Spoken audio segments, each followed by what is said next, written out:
Hey Stonemen, Coach Adam here, coming to you on a Monday afternoon, fresh off of our scrimmage that we had yesterday. Just want to talk about that really quick before we get into matters of our tournament coming this weekend, which I will lay out some very important details that I want all of you to know about, and then talk about some league play things as we move into our season. But I just want to say I'm super proud of all the kids for what they did yesterday. And it wasn't just everything on the field. If you were there, you probably saw that they were coming together as a team. And it was important to have some game action in order to kind of bring that out in them. I know in the quarry it can get kind of monotonous. We're doing, same drills, this and that. When you're in a game, the emotions, the excitement just come out naturally. And that's what I was hoping to see. And I think that for those that were able to see that yesterday, you would agree. I know the coaches agreed. It was really good to see them in really good spirits. And the vibes were even enhanced by their play, as I think that you saw. So I'm very happy. Good things are really on the horizon for them.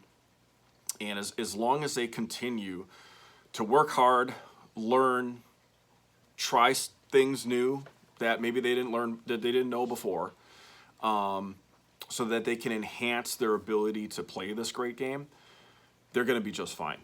They're going to be fine. And the love of the game is really what it all starts with. If you want to do it and you love the game that much and you practice hard, then only good things can come and you'll succeed. So I'm so happy for them. We have another scrimmage scheduled for Wednesday. Now, the weather does not look so promising, unfortunately.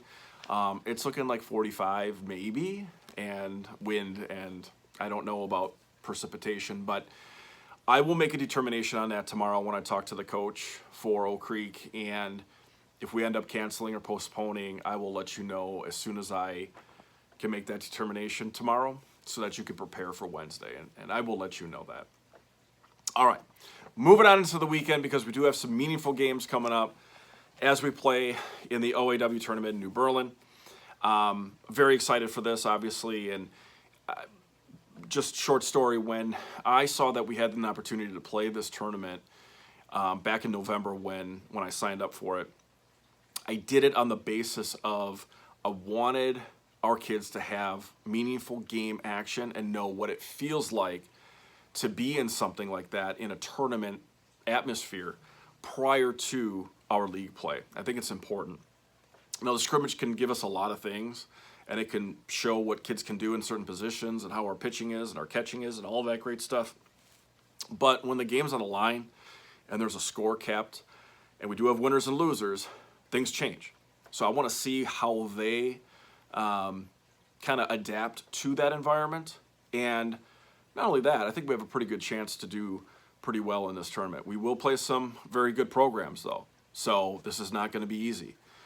My goal for them, though, is to play hard, don't quit, give all of the effort that they can, and do their best, and that's all I can really expect out of them.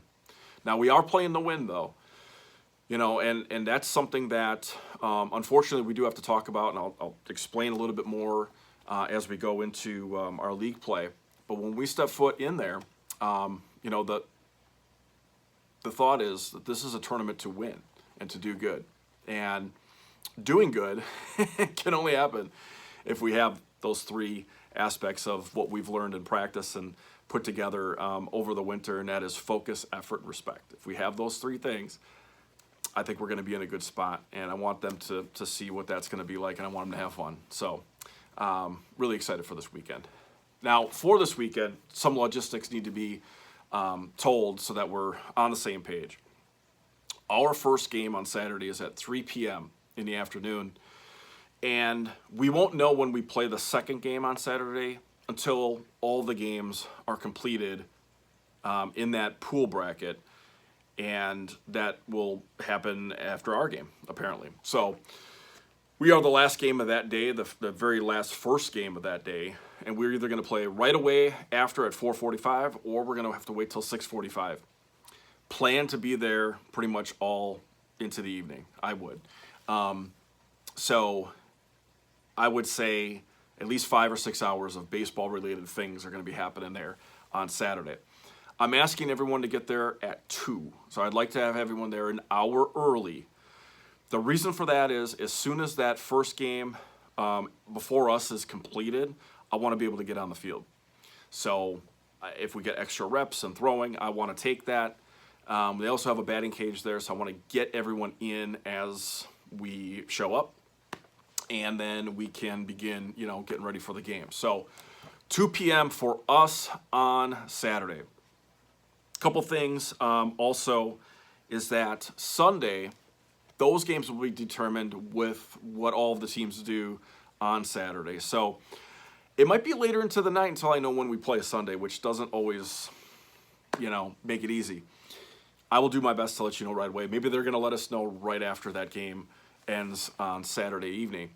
But we will play also Sunday. I don't know when that's going to be. It could be at 8 a.m.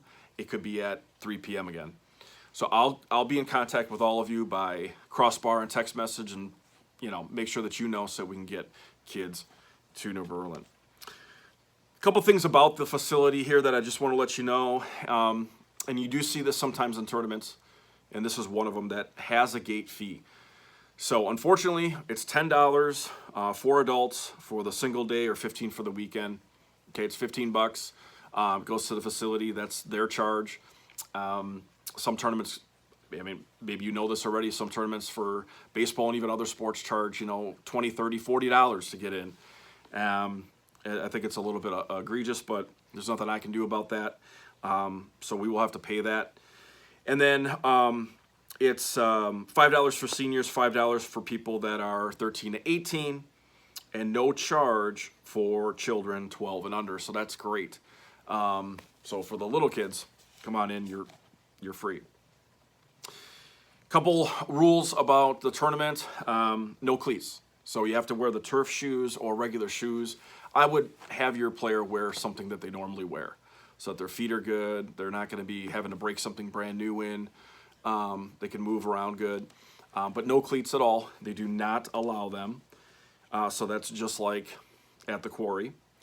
Also, no carry-ins allowed because they do have the cafe there. Food, soda, beer, all that stuff is there. The thing, too, about this is that the rules state that all games are 6 innings or 90-minute drop-dead rule. So that means is you could be at 90 minutes and might only be in the 5th inning, and the game is over. So this is their rules, interpretation of what the time limit is, and it's whatever comes first. For 6 innings or 90 minutes, that's the length of each game in this tournament.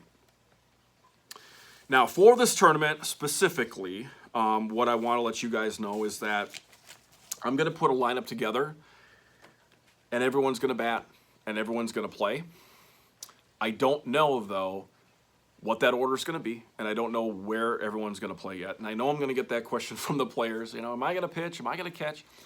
I will make that determination with conversations with the coaches and try to figure out what we want to do for that first game. I certainly won't know the second game lineup and order and anything like that until the first game is over. So there's that. The other thing is, will all the players play in the tournament? The answer to that is yes. I plan to play everybody. I want to bat everybody as well. However, not everyone will play the entire game in the tournament. And that can be said also for regular games that we'll see in the league play. And that's just simply because we have 11 players and only 9 defensive positions. The other thing is we want to make sure that there's a little bit of continuity with learning a position and getting comfortable in a position. And if I'm switching out my left fielder every inning or my shortstop every inning, there's not a lot of continuity there, not only for our team so we know who's where, but that player also can't get comfortable if they're being moved all the time. In scrimmages, we can do that. We can see how they react and how they do in different positions. And that's very important as a coach to know what their strengths and weaknesses are in certain spots. But when it comes to tournament play and our league play, there's going to be times where our second baseman plays 4 straight innings at second base, or our right fielder plays 4 straight innings at right field. That might be where their strengths are. It also might be the best for our team. So I just have to kind of figure this out, and things change too. So, we get a player that shows, wow, can they make that throw from third to first, and they're doing it consistently. Yeah, they're gonna probably play there. And the other side of it is I'm not going to put someone there who struggles to get the ball there, and maybe just can't do that right now, right? So I got to take a look at that in the entirety of what's best for the team, but also what's best for the player.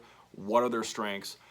What are their weaknesses? What can we work on? Maybe put them in a spot where they're more successful and get their confidence up. It's all about confidence at this age, I believe. And those that coach or those that know from playing themselves, if your confidence isn't there, you're more likely to make those mistakes or to not succeed. So I want to see what they can do in being successful first until we move to another area maybe that they haven't done before. So, if somebody hasn't caught a game behind the plate before and they want to catch, we're probably going to have to practice that at the quarry or somewhere else before we can actually get a little bit more comfortable. I can't throw you in the game in the 4th inning and say, all right, let's catch the ball and, throw runners out and stuff. So, there's that. And I want to be upfront with you on that so that there's an understanding that I'm going to try to do the best I can to play everyone. But the playing time in certain positions and in the batting order and, all these things, it's not equitable, unfortunately. And it really can't be because we have a roster of 11 and, only 9 positions out there in the outfield and infield. So, other teams, some of the academy teams specifically, if you look, any of the academy teams, some of the bigler teams, or if you take a look at like the Milwaukee Angels or those programs, they have rosters of like 15 kids. And I see that as, okay, maybe they just want a couple extra kids in case, people are gone for the summer and they're camping or whatever. But if all those kids are there, that means they have 4 or 5 on the bench. And I don't see that as a winning, thing, and I don't see that as a learning thing either for kids that are trying to understand the game and get experience. So, we only have 11, so it's 2 on the bench every inning.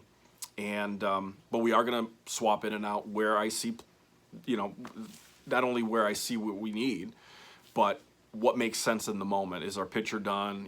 Can I take him out and put someone else in and then a defensive replacement? Yeah, we're going to do that kind of stuff. So I just want you guys to know that. That being said, I think that there's a good portion of us that certainly know this because maybe we had other kids that went through sports. But I just want to let you know, too, that we got to be kind to our umpires. We got to be kind to the other team. We just have to. As much as I am a competitor, if I yell at an umpire, I'm never going to win that argument. I never will. I'll only get tossed. And then that's going to feel like I let the team down. I let myself down. I let all of you down. Okay? So I'm going to always do my best to keep my emotions in check. I may ask for clarification on a call. I might plead my case.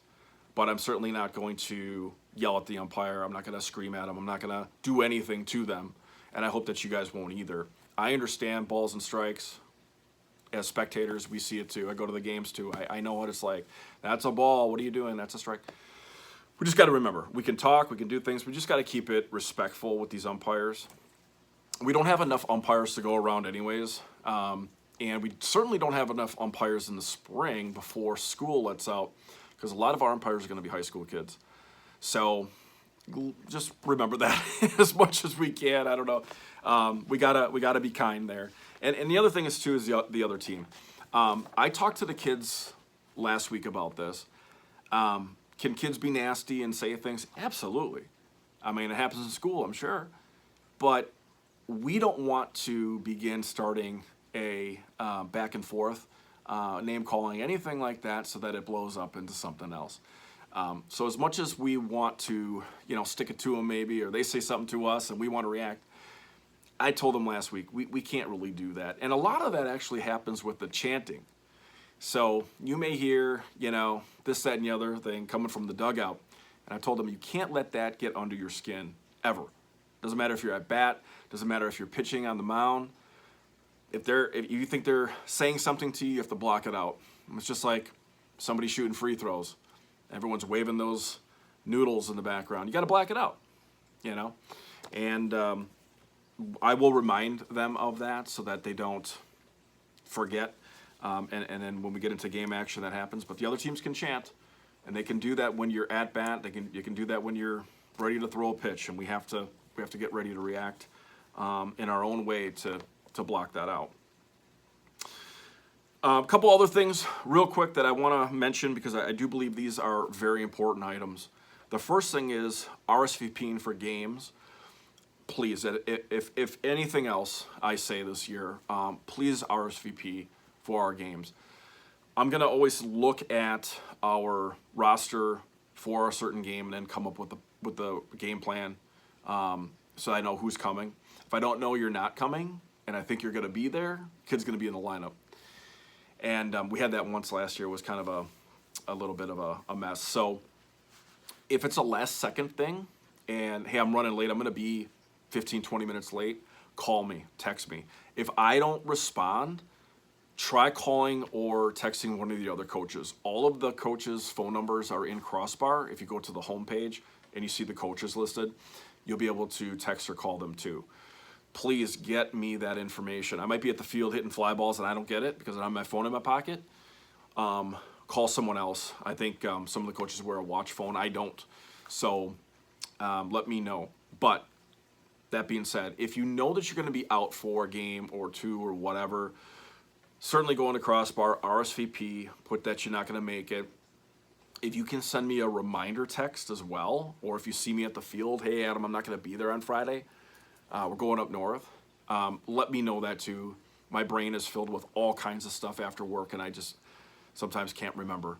So let me know that, and I can make do with trying to figure out what I need to do for that game. Okay, so that's really important.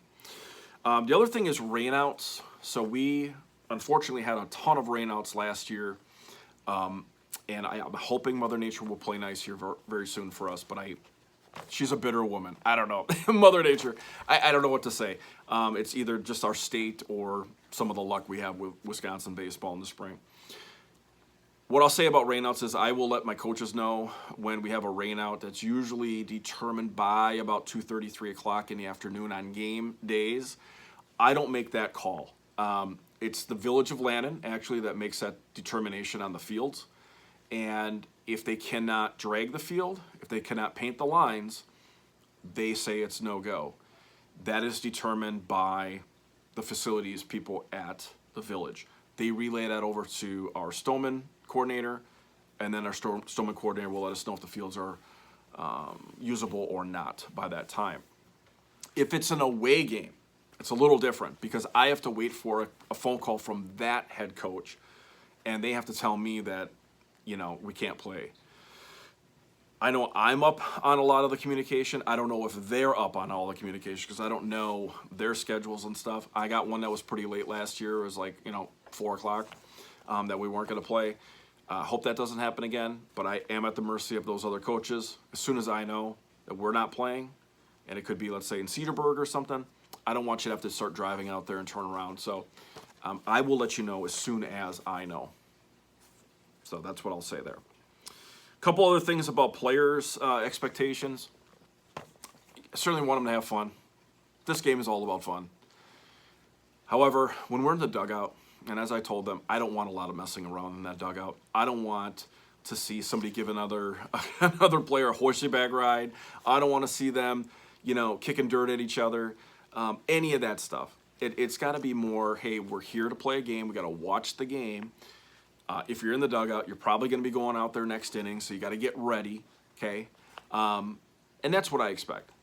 It's not that you have to be focused in completely. I'm only staring at the pitcher the whole time, but you have to be attentive enough to say that I know what happened. If I get it a lot. Like, how many outs are there, Coach? I don't know. You should have been watching. It happens all the time. But that's just something about maturity and growing up. But I got to start somewhere. And what I'm going to expect this year is that they're paying more attention to the game, less messing around in the dugout.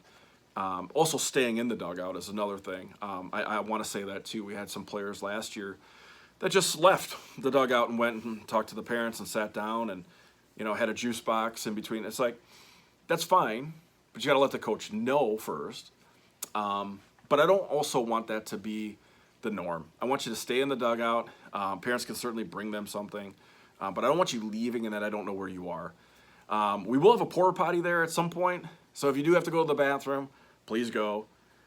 Just let the coach know that you're going to be going there, so that I don't know that you're on deck and still in the porta potty. That's not the best way to go about things. So that's that being said, some things there about player expectations when we're actually in game and wanting them to act accordingly. So if you can let them know and remind them that dugout behavior is important, I would be so grateful for that. And lastly, as we get into the season, we're going to do some fun things too. We definitely have tournaments coming up, and as the weather warms up, maybe we can do like a cookout. And I have things that I have, in my mind that I want to do to get us like away from the game a little bit, but still hang out as a team. So if you have any suggestions, let me know. We're also going to put together a treat calendar. So we'll have families bring a snack or treat after game. That's always a hit. And the kids are always wondering, like, who has treats today and what are the treats and stuff. So, we'll get that going. We'll get a sign up somewhere sent out before our games. And then, as we go to our tournaments, we'll try to coordinate maybe a meetup spot for lunch, especially when we go to Union Grove. Maybe we'll go somewhere after lunch as a team, talk about the game, and we're kind of on the road at that point, so it feels like a tournament vibe, sort of, when you're that far away. So, there's some fun things that I want to do to kind of break up some of the monotony of, okay, here we go, it's back to playing again. That's it. For this age group specifically, I feel it's very important that they have a camaraderie with each other. And when they bond like that, friendships are made forever. And it can be rather special. So that's why I want to make it a special. And it's going to be a special year. It is. So I think that's everything. So if you have any questions about anything, let me know. I probably missed a ton of things that you're probably wondering. Oh, I'm sorry. There's one other thing that I want to say, and it is about the game days. The times in Crossbar that you see, those are the first pitch times. So if you see 5:30, that means that's the time that the game begins. For games outside of tournaments, so like on May 1st when we play Germantown first game, I would like everyone to be at the field at least 40 minutes early. So at least. If you can get there earlier than that, even great. Even better. But I want to make sure that we have enough time to do warm-ups, and I can make sure everyone's there. I can put my lineups in the Game Changer. I can talk to the other coach without having to rush through things. That would really help me out. So 40 minutes before first pitch. So first pitch would be listed in Crossbar 5:30 or 6 o'clock. And if you're running late, text, call, let me know. If you can't get a hold of me, you don't get a response from me, text Coach Brian, Bob, David, or Tim, and let them know. And they'll let me know. And then we'll be all on the same page. So if there's any questions about that game day, arrival time, let me know. Or if you can't make that time, let me know. Okay. So that's all I got for you guys today. Game time, this weekend. It's right around the corner. I'm so excited. Meaningful games. Let's go there with a winning strategy and attitude. And we're going to have a lot of fun. And we're going to put all of their skills on full display. And I can't wait to see what they can do. So it should be fun. Talk to you soon. Text, call, see you at the field. If you need, come talk to me. But that wraps it up. Hope everyone has a great week. We'll see you on Friday for practice in preparation for Saturday. Take care, guys.